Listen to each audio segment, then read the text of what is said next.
And then there's Andy Taylor, a man who never raised his voice. And yet, the whole town fell silent when he spoke. Andy's authority wasn't given. It wasn't appointed. It wasn't inherited from a uniform or a badge, though he wore both with pride. No, Andy Taylor's authority was earned slowly, quietly, day after day, in the small, unglamorous moments that most people overlook. It was earned when he turned down a promotion to stay in Mayberry because he believed the town needed him more than the city needed a bigger sheriff.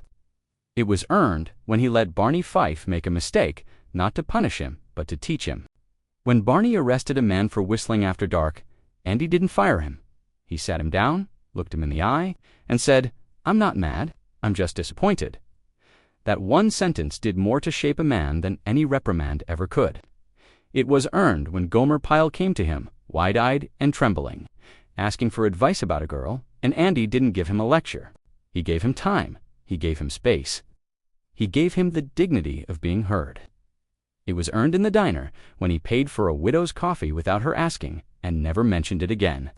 It was earned when he fixed the fence for old Mr. Jenkins after the storm. Even though it was in his job because he knew Jenkins couldn't do it himself, it was earned in the jailhouse when he let a kid who stole a loaf of bread sit in the cell overnight, not to punish him, but to make him think. And when the boy came back the next morning, tears in his eyes, and said, "I'm sorry," Andy didn't say, "You're forgiven."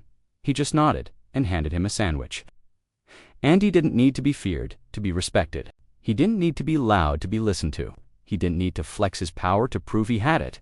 His authority was quiet, not because he was weak, but because he was so utterly, completely sure of his values, sure of his purpose, sure of the people around him.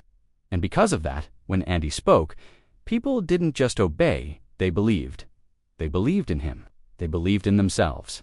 They believed in the idea that a good man, living a good life, could be the strongest force in the world.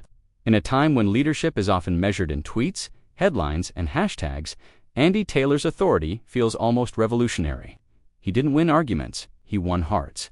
He didn't demand loyalty, he inspired it.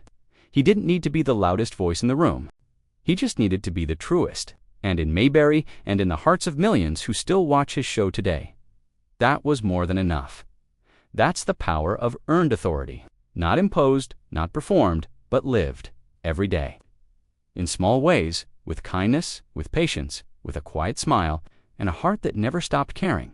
Andy Taylor didn't rise to power, he rose to presence. And in a world that's always shouting, we still listen. Because he never had to, and that's why we always will.